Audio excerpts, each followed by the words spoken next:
አብዛኛዎቹ ሰዎች ፈጽሞ የማይረዱት ስለ ሕይወት የሚነገር አንድ መራራ እውነት አለ። ለዘመናት የሰው ልጅ ስልጣን፣ ሀብት እና የሕይወት ፉክክር ቅርጽ ሲያስይዝ የኖረውን የዚችን ዓለም ጨዋታ መረዳት ካልጀመራችሁ አሁን እየኖራችሁበት ያለው የሕይወት ደረጃ ምናልባትም እስከ ፍጻሜ ወይም እስከ ወዲያኛው የምትኖሩበት መርህ ሊሆን ይችላል። ስለዚህ ነጋችሁን ለማስተካከልና ቀና ለማድረግ አሁኑኑ መንቃት መቻል አለባችሁ። ሰላም ጤና ይስጥልን ውድ የቻናላችን ቤተሰቦች እንደምን ቆያችሁ? ዛሬም እንደተለመደው ለሕይወታችሁ በሚጠቅም ወርቃማ ቪዲዮ ተመልሰን መጥተናል። እስከ ፍጻሜ አብራችሁን ቆዩ። ስለምታደርጉልኝ ትብብር ልባዊ ቅንነት እጅግ አድርጌ አመሰግናለሁ። መልካም ቆይታ። ይህ ሎጎስ ቲዩብ ነው። ለቻናላችን አዲስ የሆናችሁ ደግሞ ሰብስክራይብ እያደረጋችሁ ቤተሰብ እንድትሆኑ በትህትና እንጠይቃለን። እናመሰግናለን። አብዛኛዎቹ ሰዎች ፈጽሞ የማይረዱት ስለ ሕይወት የሚነገር አንድ መራራ እውነት አለ።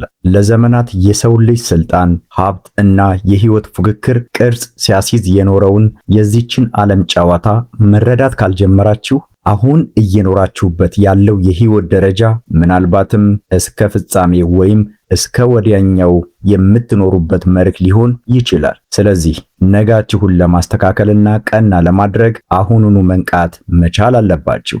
ከ500 ዓመታት በፊት ማኪያቬሊ አብዛኛዎቹ ሰዎች አሁንም ሊረዱት ያልቻሉትን አንድ ነገር ይፋ አድርጎ ነበር። እርሱም ሀብት እንዲሁ በዘፈቀደ የሚገኝ ነገር እንዳልሆነ ተረድቶ ነበር። ሀብት የሚንቀሳቀስበት 6 ግልጽ የሆኑ ደረጃዎች አሉት። እናንተ የትኛው ደረጃ ላይ ናችሁ? ሐሳባችሁን በኮሜንት አሳውቁኝ። እነዚህ ደረጃዎች ሁላችንንም ይወክላሉ። ሕይወትን እየተቆጣጠራችኋት ነው ወይስ ሕይወት እናንተን እየተቆጣጠረቻችሁ ነው?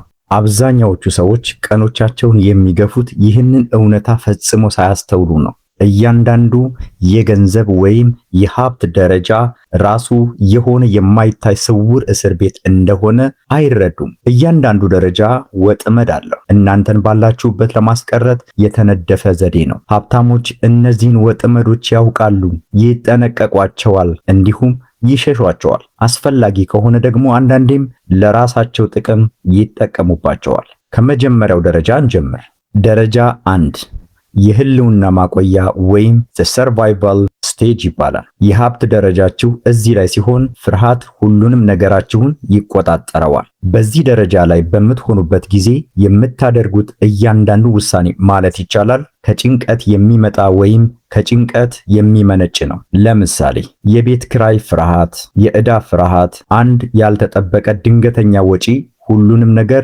ያበላሽብኝ ይሆናል የሚል ስጋት፣ የሕክምና ወጪ ፍርሃት፣ የተሰበረ ስልክ፣ የሥራ ማጣት እናም የመሳሰሉት። ከእነዚህና ከመሳሰሉት ስጋቶች መካከል አንዲት አጋጣሚ ዓለማችሁን ሊያጨልምባችሁ ይችላል። ይህ ነፃነት አይደለም።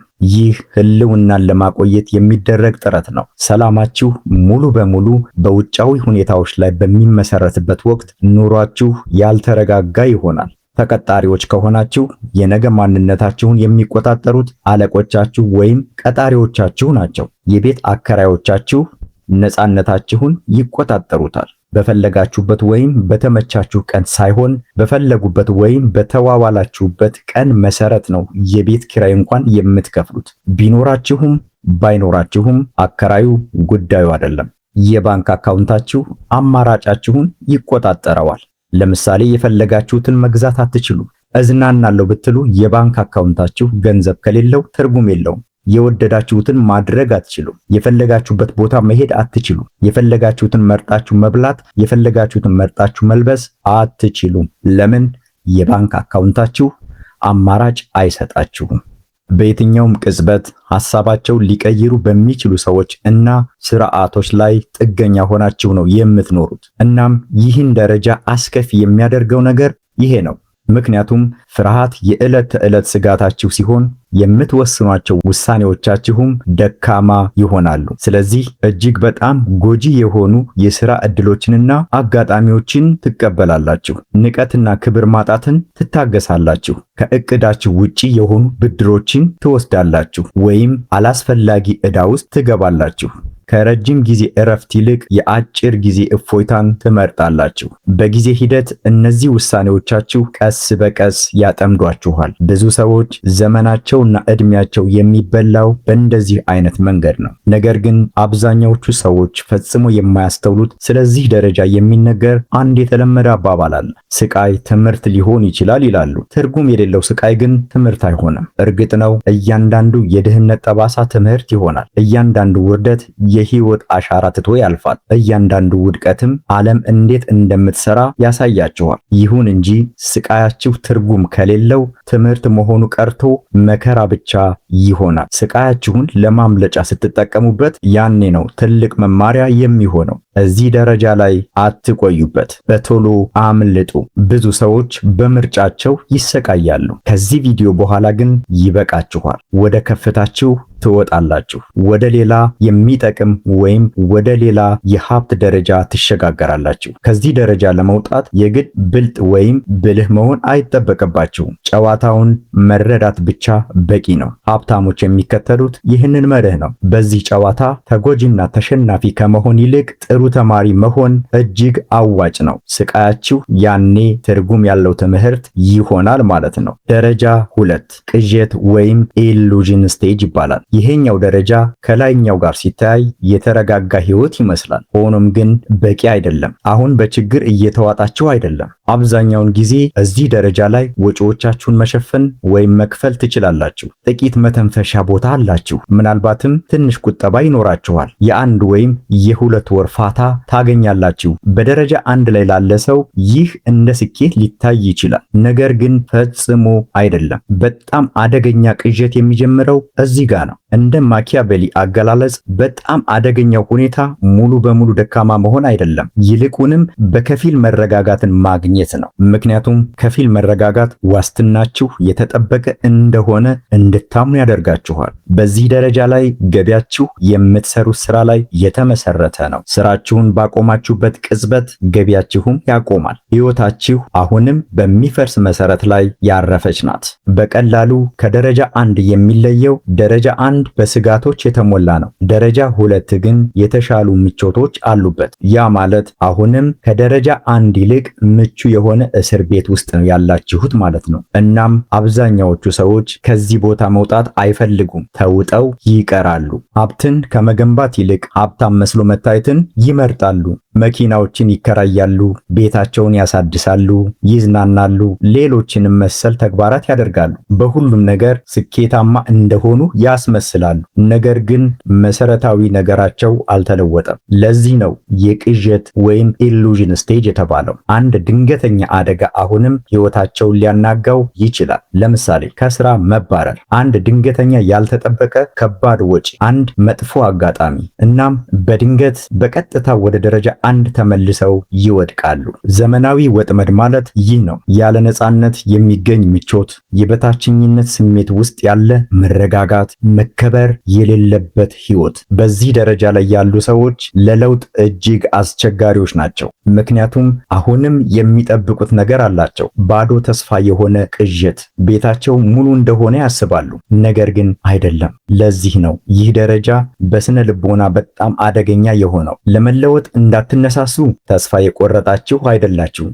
ነገር ግን ደግሞ ነፃነን እንዳትሉ የገንዘብ ዋስትናችሁ የተጠበቀ አይደለም። ስለዚህ መጥፎም ጥሩም ለማለት በሚከብድ ተንሳፋፊ ጀልባ ላይ ትኖራላችሁ። ለመንቀሳቀስ በጣም ምቹ ነው። ለመዝናናትም በመጠኑም ቢሆን የተሻለ ነው። ነገር ግን እዚህ ላይ አይኖቻችሁ ሊከፈቱ ይገባል። ራሳችሁን እንዲህ ብላችሁ ጠይቁ። ይህ ምቾት በእርግጥ እኔን ትንሽ አድርጎ የሚያስቀረኝ ነገር ቢሆንስ ብላችሁ ራሳችሁን ጠይቁ። ያ ጥያቄ የንቃታችሁ መጀመሪያ ይሆናል። እናም ወደ ደረጃ 3 ያሸጋግራችኋል። ደረጃ 3 የንቃት ወይም the awakening stage ይባላል። ይህ ደረጃ ትርጉም ያለው የህይወት ለውጥ የሚጀምርበት ምዕራፍ ነው። እዚህ ላይ የጊዜና የገንዘብ ነፃነታችሁን ታውጃላችሁ። ፍጹም የገንዘብ ችግር አይኖርባችሁም። በተለያየ መንገድ ገቢ ወደ እናንተ መምጣት ይጀምራል። ምናልባትም በንግድ ስራ ሊሆን ይችላል፣ ወይም ደግሞ ኔትወርክ ወይም ሲስተም ዘርግታችሁ አግታችሁ ሊሆን ይችላል። ካልሆነም ደግሞ ከፍተኛ ዋጋ ያለው ክህሎት አዳብራችሁ በዛ ገቢ እያገኛችሁ ሊሆን ይችላል። ከዚህ በተጨማሪ ደግሞ የጎንዮሽ የገቢ ምንጮች ወይም ኢንቨስትመንቶች ሊኖሯችሁ ይችላሉ። ያ ነገር ምንም ይሁን ምንም ቀደም ሲል ፈጽሞ አግኝታችሁ የማታውቁትን የገንዘብ ነፃነት ይሰጣችኋል። አንገታችሁን ቀና አድርጋችሁ እንድትሄዱ የሚያደርጓችሁን ብዙ አማራጮችን ታገኛላችሁ። እነዛ አማራጮች ደግሞ ማንም እንደፈለገ እንዳይፈነጭባችሁ ነፃነታችሁን ያሰፉታል። የማንም ባሪያ አትሆኑም። ስሜታችሁን አትደብቁም። እንደፈለጋችሁ ምላሽ እንድትሰጡ ልባችሁን ሙሉ ያደርገዋል። ማኪያቬሊ እንዲህ ይለናል፣ አንድ ግለሰብ ሙሉ በሙሉ በውጫዊ ድጋፍ ላይ ጥገኛ መሆን ሲያቆም የራሱን ስልት ወይም ስትራቴጂ ማውጣትና መንደፍ ይጀምራል። ወደፊት ማሰብ፣ ማቀድና በዓላማ መጓዝ ይችላል። ይህ ደረጃ የሚሰጣችሁ ያንን ነው፣ የማሰቢያ ጊዜና ቦታ፣ የመተንፈሻ ቦታ እና ግልጽ የሆነ የራሳችሁን ራዕይ። እንደዚህም ሆኖ አሁንም ሀብታም አይደላችሁም። ነገር ግን እዚህ ደረጃ ላይ ማለትም ደረጃ 3 ላይ በአእምሯችሁ ድሃ አይደላችሁም። አይሆንም ማለት ትችላላችሁ። መጥፎ ውሳኔዎችንና እድሎችን ውድቅ ማድረግ ትችላላችሁ። ያላመናችሁበትን ሐሳብ እምቢ የማለት ሙሉ ድፍረቱ አላችሁ። እቅዶቻችሁ የአጭር ጊዜ ሳይሆኑ የረጅም ጊዜ ይሆናሉ።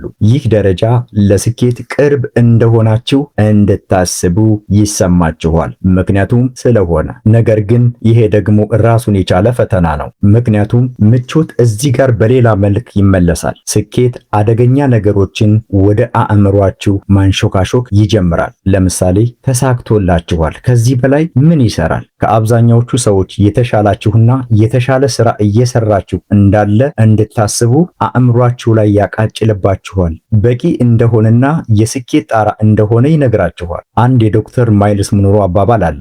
የሰው ልጅ ትልቁ ጠላት የመጀመሪያው ስኬቱ ነው ይለናል። የብዙ ሰዎች እድገትም የሚሞተው እዚህ ደረጃ ላይ ነው። ከድህነት ያመልጣሉ፣ ነገር ግን ፍጹም የሆነ የበላይነት በራሳቸው ላይ አይገነቡም። ከነበሩበት ውስንነት የተሻለ ነገር ግን አሁንም የተገደበ ህይወት ውስጥ ራሳቸውን ይደብቃሉ። አብዛኛዎቹ ሰዎች እስከ ወዲያኛው እዚህ ጋር የሚያቆሙበት ምክንያት ከዚህ በላይ ማደግ ዋጋ ስለሚያስከፍልና ቁርጠኝነትን ስለሚጠይቅ እናም ያንን ለመክፈል ዝግጆች ስላልሆኑ ነው። እናም የምቾት ቀጠናቸው ሆኖ ይቀራል ማለት ነው። ትልቅ ነገር ለመገንባት ሲባል የገነባችሁትን ነገር የተሻለ ስራ ላይ ለማዋል ወይም ኢንቨስት ለማድረግ ፈቃደኞች መሆን አለባችሁ።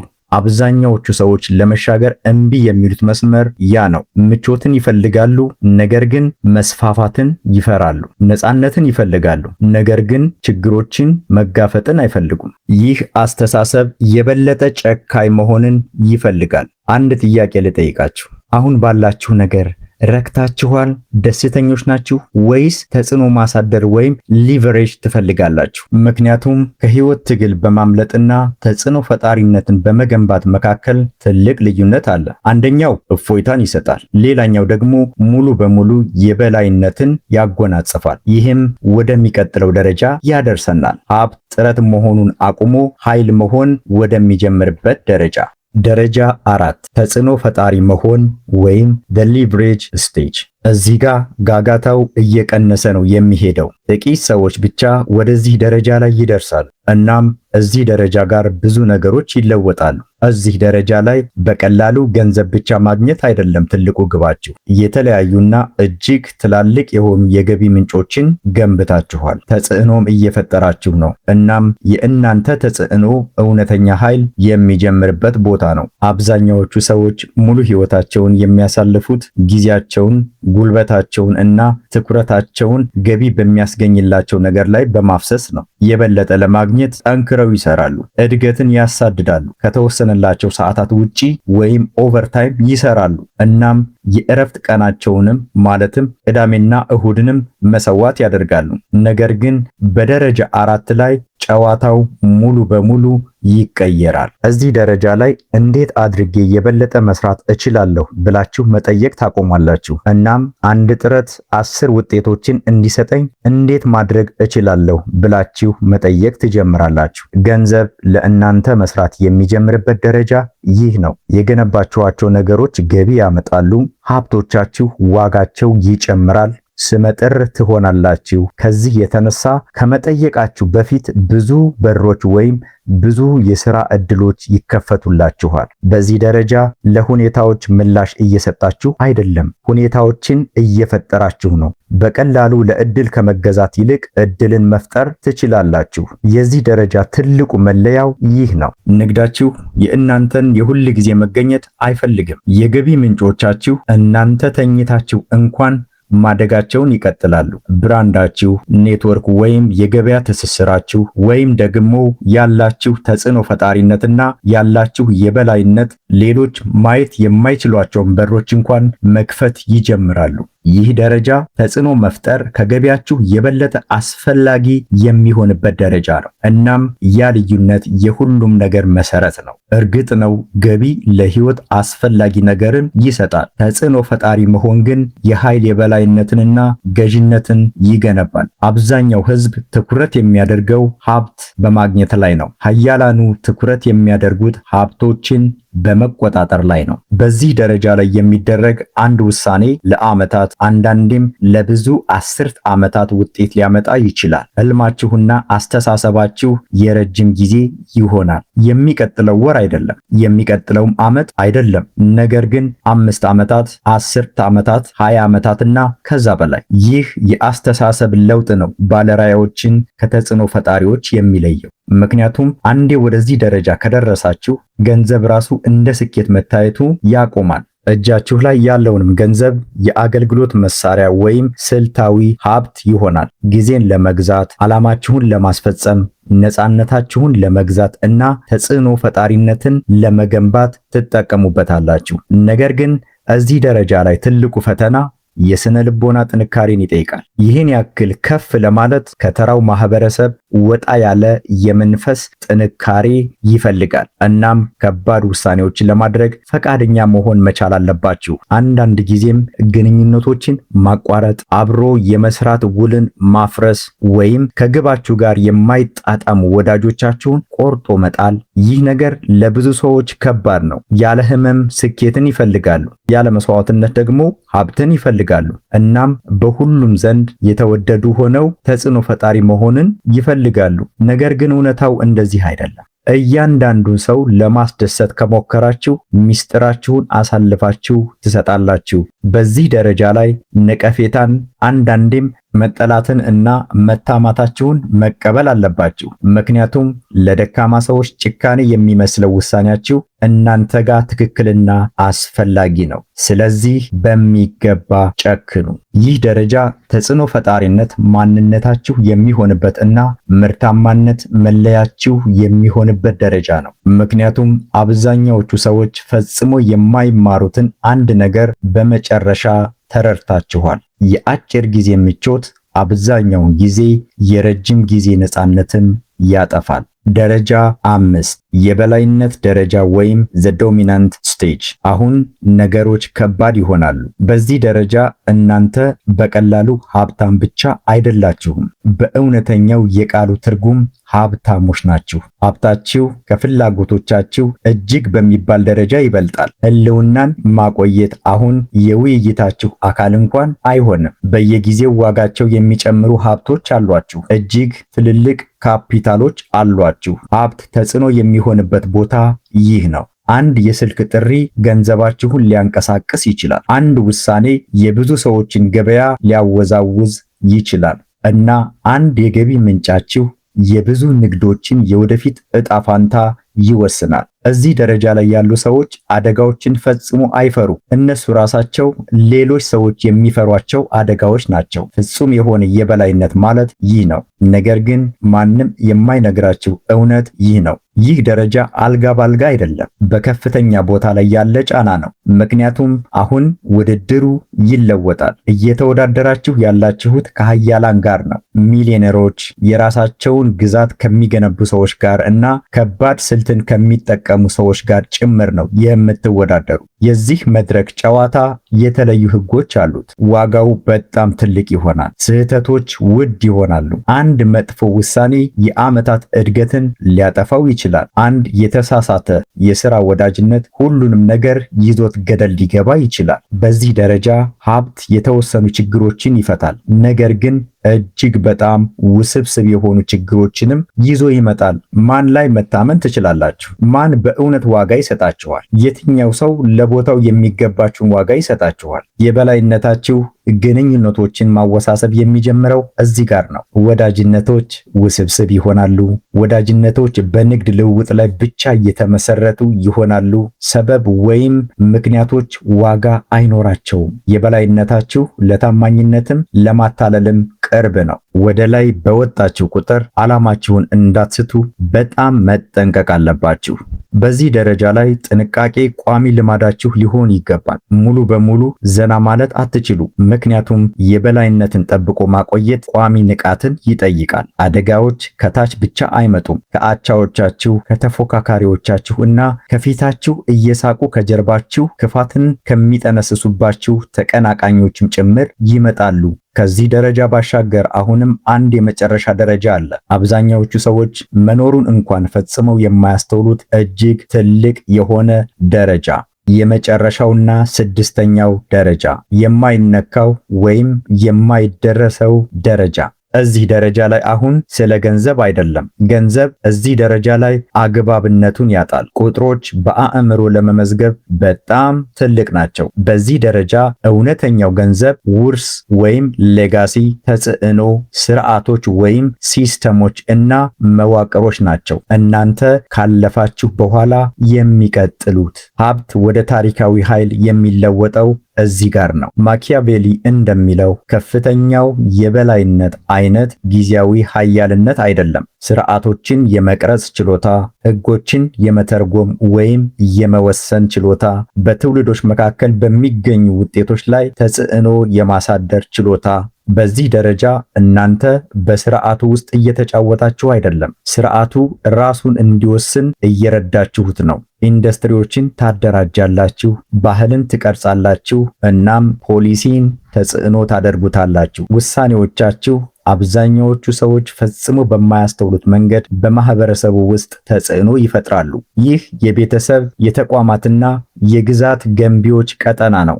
ስማቸው ከተጽዕኖ ጋር አንድ የሆነ ወይም በብዙ አጋጣሚዎች ስማቸው የሚታወቅ ሰዎች ናቸው። እዚህ ደረጃ ላይ ያሉ ሰዎችን የሚወክል አንድ አባባል አለ። ትልልቅ ተጽዕኖ ፈጣሪ ሰዎች የሚታዩ አይደሉም ይባላል። ለእነሱ ብዙ መታወቃቸው አያስፈልጋቸውም። ዕውቅና ለእነሱ አደጋ ይሆናል። ይልቁንም በወኪሎቻቸው ወይም በማናጀሮቻቸው፣ በቦርድና በድርጅቶቻቸው በኩል ይንቀሳቀሳሉ። አድራሻቸው ሳይታይ እውነታን ይቀርጻሉ። እነዚህ ሰዎች መቼ መታየት እንዳለባቸው ያውቃሉ። ይህ ራሱን የቻለ ብቃት ወይም ጥበብ ነው። እናም እዚህ ላይ ሀብት ገንዘብ መሆኑ ይቀርና ፍልስፍና ይሆናል። ወደ ኋላ ምን ትታችሁ ማለፍ ትፈልጋላችሁ? ከእኔ በኋላ የሚተርፈው ቅርስ ምንድን ነው? ከከሰርኩ ወይም ስሜ ከጠፋ በኋላ የሚቀጥለው እርምጃ ምን ሊሆን ይችላል? የሚሉና ሌሎችም ፍልስፍናዎች ናቸው። የደረጃ 6 መለያ ነጥብ የሀብት የመጨረሻ እድገት ትርጉም ነው። ባለቤትነት አይደለም፣ የቅንጦት ህይወት አይደለም፣ ነገር ግን ትርጉም ነው። አሁን ተረዳችሁ? ገንዘብን በማሳደድ ዓመታትን ታሳልፋላችሁ። ገንዘብ ድልድይ እንጂ የመጨረሻ ግብ እንዳልሆነ አሁን ታውቃላችሁ። ወደ ተጽዕኖ፣ ውርስ፣ ኃይልና እውነታን ወደ መቅረጽ የሚወስድ ድልድይ። እዚህ ደረጃ ላይ የሚደርሱ ሰዎች ዓለምን ይለውጣሉ። አንዳንዴ ለበጎ፣ አንዳንዴም ለክፉ። እናንተስ ራሳችሁን የትኛው ደረጃ ላይ አገኛችሁት? አመሰግናለሁ። ቸርን ሰንብት።